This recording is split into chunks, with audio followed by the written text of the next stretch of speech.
हर किसी ने अपने अपने तरीके से राष्ट्रपति जी के अभिभाषण को जिसने जैसे समझा वैसे यहाँ समझाया और उन्होंने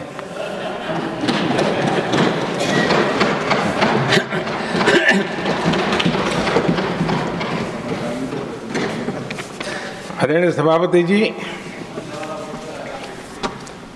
यहाँ पर सबका साथ सबका विकास इस पर बहुत कुछ कहा गया। मैं समझ नहीं पाता हूँ कि इसमें कठिनाई क्या है। सबका साथ सबका विकास ये तो हम सबका दायित्व है और इसीलिए तो देश ने हम सबको यहाँ बैठने का अवसर दिया है और उसमें लेकिन जहाँ तक कांग्रेस का सवाल है, उनसे सबका साथ सबका विकास इसके लिए कोई अपेक्षा करना मैं समझता हूँ कि बहुत बड़ी गलती हो जाएगी।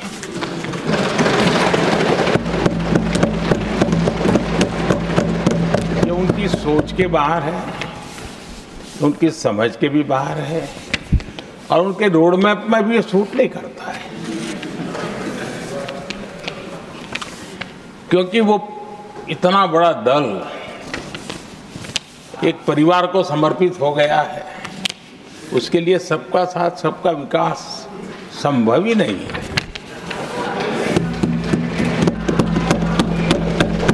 आदरणीय सभापति जी, कांग्रेस ने राजनीति का एक ऐसा मॉडल तैयार किया था जिसमें झूठ, फरेब, भ्रष्टाचार, परिवारवाद, तुष्टीकरण सबका गालमेल था। जहां सबका गालमेल हो वहां सबका साथ हो ही नहीं सकता।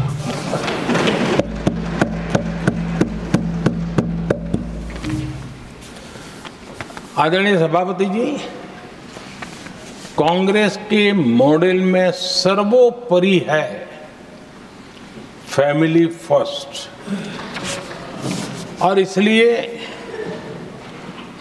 उनकी नीति, रीति, उनकी वाणी, उनका वर्तन उस एक चीज को संभालने में ही खपता रहा है। 2014 के बाद देश ने हमें सेवा करने का अवसर दिया और मैं उस देश की जनता का आभारी हूं कि हमें तीसरी बार लगातार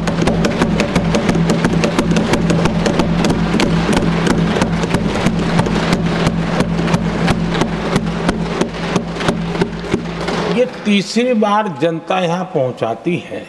इतने बड़े देश में इतनी वाइब्रेंट डेमोक्रेसी हो, वाइब्रेंट मीडिया हो, हर प्रकार के बातें बताने की छूट हो, उसके बावजूद भी देश दूसरी बार, तीसरी बार हमें सेवा करने का मॉडल बनाती है। इसका कारण देश की जनता ने हमारे विकास के मॉडल को परखा है, समझा है और समर्थन दिया है। और हमारा ये विकास का मॉडल को अगर मुझे एक शब्द में कहना है तो मैं ये कहूँगा, नेशन फर्स्ट, राष्ट्र प्रथम। इसी एक उम्दा भावना और समर्पित भाव से हमने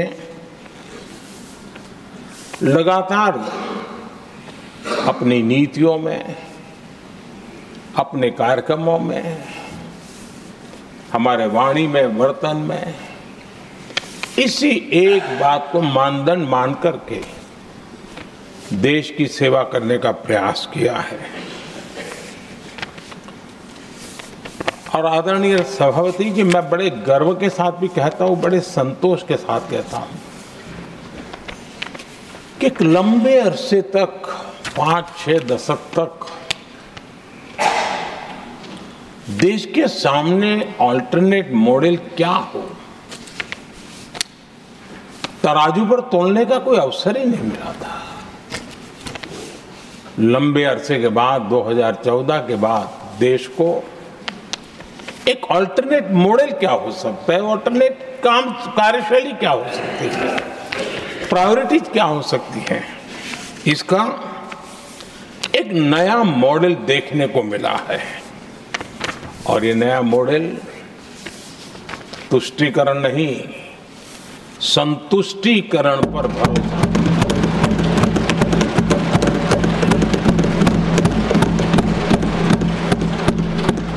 पहले के मॉडल में, खास करके कांग्रेस के कालखंड में,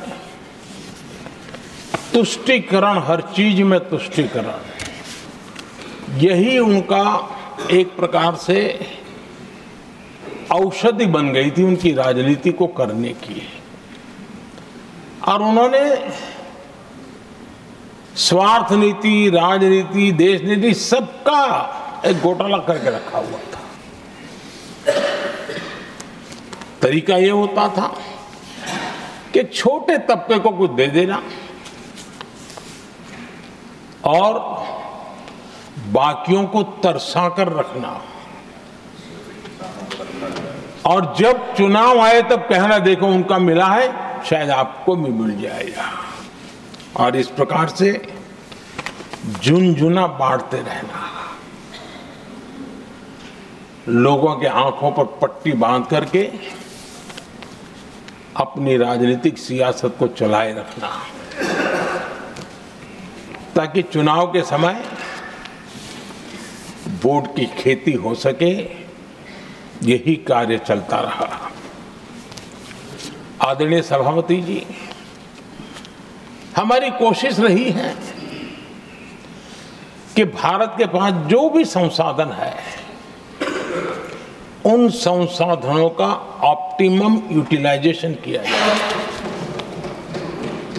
भारत के पास जो समय है, उस समय का भी जन सामान्य के कल्याण के लिए उसी पर वो खर्च हो।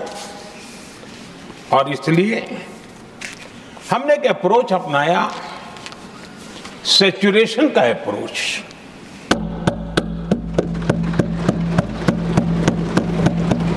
पैर उतने ही लंबे करने जितनी चद्दर हो, लेकिन जो योजना बने, जिनके लिए वो योजना बने, उनको वो 100% उसका बेनिफिट होना चाहिए। किसी को दिया, किसी को नहीं दिया, किसी को लटका करके रसक रखा और उसको हमेशा प्रताड़ित करते रखना और उसको निराशा की गर्त में धकेल देना, उन सिचुएशन से हमने बाहर आकर के सैचुरेशन अप्रोच की ओर हमारे काम को आगे बढ़ाया है।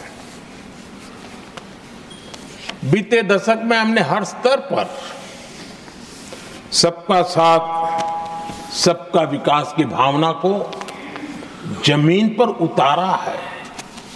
और वो आज देश में जिस प्रकार से बदलाव नजर आ रहा है, फल के रूप में हम अनुभव करने लगे हैं। हमारे गवर्नेंस का भी मूल मंत्र यही रहा है, सबका साथ, सबका विकास। हमारी ही सरकार ने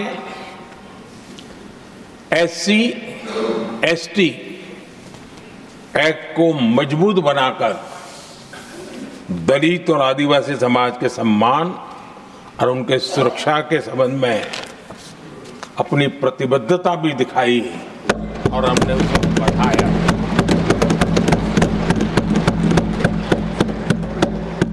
आदरणीय सभापति जी,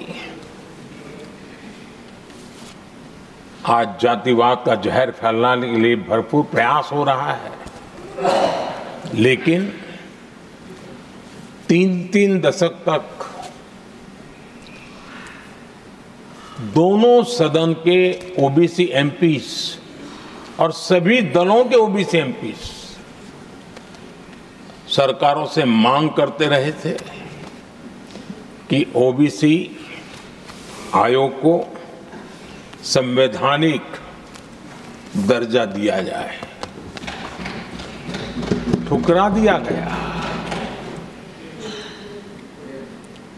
इनकार किया गया, क्योंकि शायद उस समय उनकी राजनीति को ये सूट नहीं करता होगा, क्योंकि तुष्टीकरण की राजनीति के और फैमिली फर्स्ट की राजनीति में जब वो बैठेगा तब तक वो चर्चा तक के हित में भी नहीं आता है। आदरणीय सभापति जी,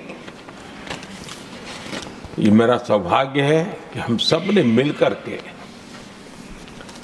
3-3 दशक से मेरे ओबीसी समाज ने जिस बात के लिए मांगे की, आशाएं रखी, जिसको निराश करके रखा गया था, हमने आकर के इस आयोग को संवैधानिक दर्जा दिया।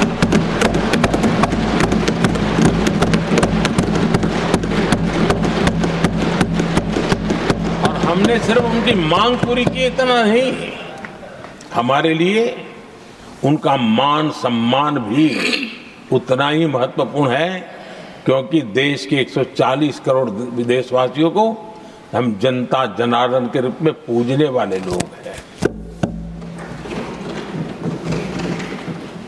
आदरणीय सभापति जी, हमारे देश में जब जब आरक्षण का विषय आया तो उसको एक तंदुरुस्त तरीके से समस्या के समाधान के लिए सत्य को स्वीकार करते हुए करने का प्रयास नहीं हुआ। हर चीज में देश में विभाजन कैसे हो, तनाव कैसे पैदा हो, एक दूसरे के खिलाफ दुश्मनी कैसे पैदा हो, वही तरीके अपनाए गए। देश आजाद होने के बाद जब जब ये प्रयास हुए हैं, इसी तरीके से हुए हैं।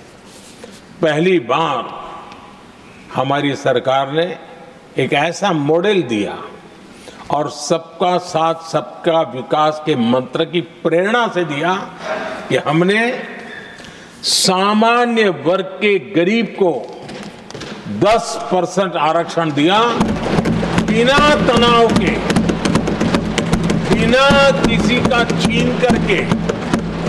और जब ये निर्णय किया तो एससी समुदाय ने भी उसको स्वागत किया, एसटी समुदाय ने भी स्वागत किया, ओबीसी समुदाय ने भी स्वागत किया।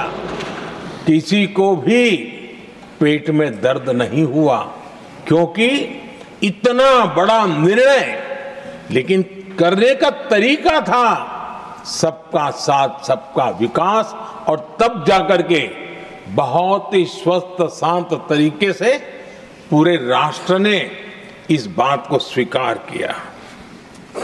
आदरणीय सभापति जी, हमारे देश में दिव्यांगों की कभी सुनवाई जितनी मात्रा में होनी चाहिए थी, नहीं हुई।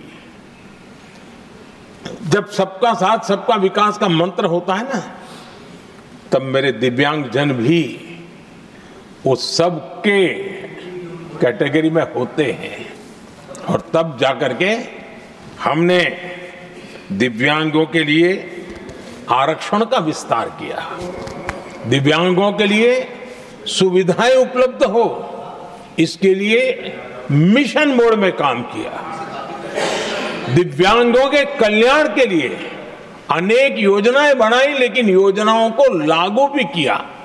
ये इसके कारण इतना ही नहीं, आदरणीय सभापति जी,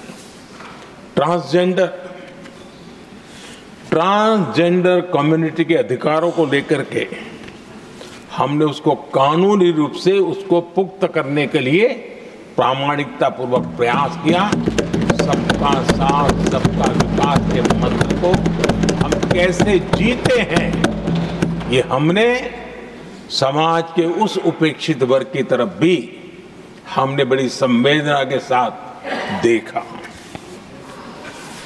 आदरणीय सभापति जी, भारत की विकास यात्रा में नारी शक्ति के योगदान को कोई नकार नहीं सकता है, लेकिन उनको अगर अवसर मिले और वो नीति निर्धारण का हिस्सा बने तो देश की प्रगति में और गति आ सकती है। और इस बात को ध्यान में रखते हुए हमने ही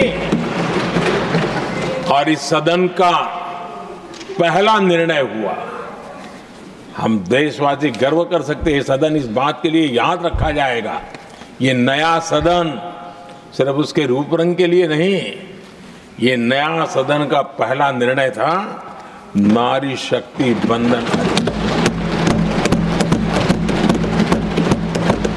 इस नए सदन को हम किसी और तरीके से भी कर सकते थे, हम हमारी वाहवाही के लिए भी उपयोग कर सकते थे, पहले भी होता था, लेकिन हमने तो मातृशक्ति की वाहवाही के लिए इस सदन का आरंभ किया था और मातृशक्ति के आशीर्वाद से ये सदन अपना कार्य आरंभ किया है।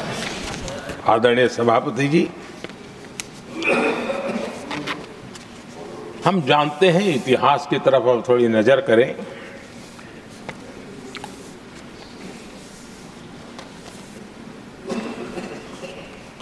यानी मैं कह रहा हूं इसलिए नहीं, बाबा साहब आंबेडकर के साथ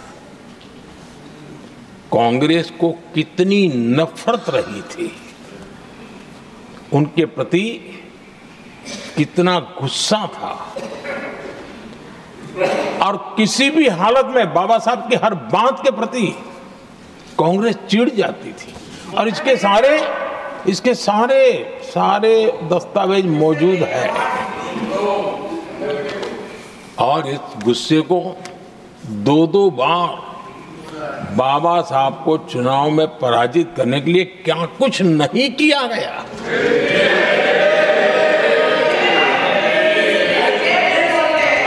कभी भी बाबा साहब को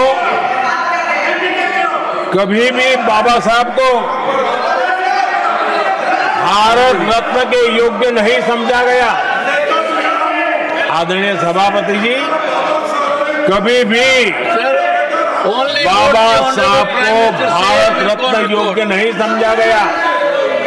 इतना ही नहीं, आदरणीय सभापति जी, इस देश के लोगों ने बाबा साहब की भावना का आदर किया, सर्व समाज ने आदर किया और तब आज मजबूरन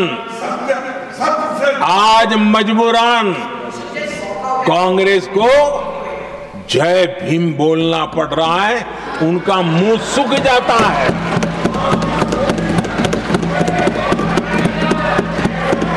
और आदरणीय सभापति जी, ये कांग्रेस भी रंग बदलने में बड़ी माहिर लग रही है।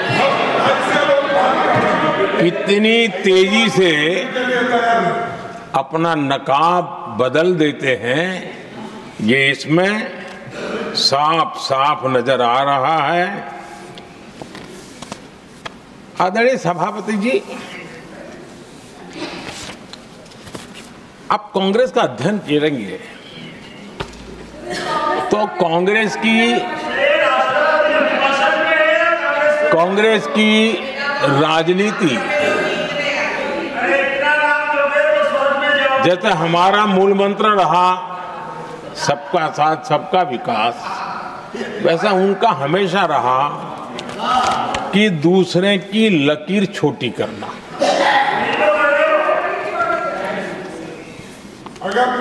और इसके कारण उन्होंने सरकारों को अस्थिर किया। किसी भी राजनीतिक दल की सरकार कहीं बनी तो उसको अस्थिर कर दिया, क्योंकि लकीर छोटी करो दूसरे की, इसी काम में वो लगे रहे। और ये जो उन्होंने रास्ता चुना है ना, औरों की लकीर छोटी करने का, लोकसभा के बाद भी जो उनके साथ थे वो भी भाग रहे हैं, क्योंकि उनको पता चला गया ये तो हमें भी मार डालेंगे। और यही उनकी नीतियों का परिणाम है कि आज ये हाल हो गए हैं कांग्रेस के। देश की सबसे पुरानी पार्टी, आजादी के आंदोलन से जुड़ी पार्टी, इतनी दुर्दशा। ये औरों की लकीर छोटी करने में अपनी शक्ति खपा रहे हैं ना। अगर वो खुद की लकीर लंबी करते तो उनकी ये दशा नहीं होती। और मैं बिना मांगे एडवाइस दे रहा हूं, आप अपनी लकीर लंबी करने में मेहनत कीजिए, सोचिए, तो कभी न कभी देश आपको भी ये 10 मीटर दूर यहां आने का अवसर देगी।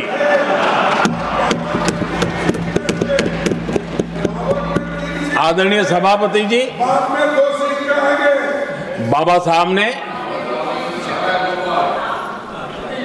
SC ST समुदाय की बुनियादी चुनौतियों को बहुत बारीकी से समझा था, बहुत गहराई से समझा था, और खुद भुक्तभोगी थे, इसलिए एक दर्द भी था, पीड़ा भी थी, और समाज का कल्याण करने की का एक जज्बा भी था। और बाबा साहब ने SC ST समुदाय के आर्थिक उन्नति के लिए एक स्पष्ट रोडमैप देश के सामने प्रस्तुत किया था। उनकी बातों में प्रस्तुत होता था। और बाबा साहब ने एक बहुत महत्वपूर्ण बात कही थी, मैं उनका कोट पढ़ना चाहता हूं। बाबा साहब ने कहा था, भारत एक कृषि प्रधान देश है, लेकिन दलितों के लिए ये आजीविका का मुख्य साधन बन ही नहीं सकता। ये बाबा साहब ने कहा था। उन्होंने आगे कहा था, और इसके कई कारण हैं। पहला, भूमि खरीदना उनके सामर्थ्य से बाहर है। दूसरा, अगर उनके पास धन भी हो तो भी उनके लिए भूमि खरीदने का कोई अवसर नहीं है। बाबा साहब ने ये एक एनालिसिस किया था, और इस परिस्थिति का एनालिसिस करते हुए उनको तो सुझाव था, उन्होंने आग्रह किया था कि दलितों के साथ, हमारे आदिवासी भाई बहनों के साथ, वंचितों के साथ ये जो अन्याय हो रहा है, ये जो मुसीबत में जीने के लिए वो मजबूर हो रहे हैं, इसका एक उपाय है देश में इंडस्ट्रियलाइजेशन को बढ़ावा दिया जाए। औद्योगिकरण के पक्षकार थे बाबा साहब, क्योंकि औद्योगिकरण करने के पीछे उनकी कल्पना साफ थी। स्किल बेस्ड जॉब्स और एंटरप्रेन्योरशिप के लिए, आर्थिक आत्मनिर्भरता के लिए दलित, आदिवासी, वंचित समूहों को एक अवसर मिलेगा, और उसे वो उत्थान का एक सबसे महत्वपूर्ण हथियार मानते थे। लेकिन आजादी के इतने सालों के बावजूद भी, इतने साल कांग्रेस को सत्ता में रहने का अवसर मिला, तब भी बाबा साहब की इन बातों को पर गौर करने का भी उनको समय नहीं था। उन्होंने बाबा साहब की इस विचारों को पूरी तरह खारिज कर दिया। SC ST समुदाय की आर्थिक लाचारी बाबा साहब समाप्त करना चाहते थे। उसे कांग्रेस ने ऐसा उल्टा काम किया कि उसको गहरा संकट बना दिया। आदरणीय सभापति जी, 2014 में हमारी सरकार ने इस सोच को बदला और हमने प्राथमिकता देते हुए स्किल डेवलपमेंट, फाइनेंशियल इंक्लूजन और इंडस्ट्रियल ग्रोथ पर हमने जोर दिया। हमने पीएम विश्वकर्मा योजना बना करके समाज का वो तबका जिसके बिना समाज की रचना ही संभव नहीं है, और हर गांव में छोटे छोटे रूप में बिखरे हुए समाज, जो पारंपरिक कार्य करने वाले हमारे विश्वकर्मा भाई बहन, लोहार हो, कुम्हार हो, समाज के सोनार हो, ऐसे सारे जो वर्ग के लोग हैं, पहली बार देश में उनके लिए कोई चिंता हुई और उनको ट्रेनिंग देना, टेक्नोलॉजिकल अपग्रेडेशन के लिए नए औजार देना, डिजाइनिंग में उनको मदद करना, आर्थिक सहायता करना, उनके लिए बाजार उपलब्ध कराना, ये सारों दिशाओं में एक विशेष काम हमने अभियान चलाया हुआ है।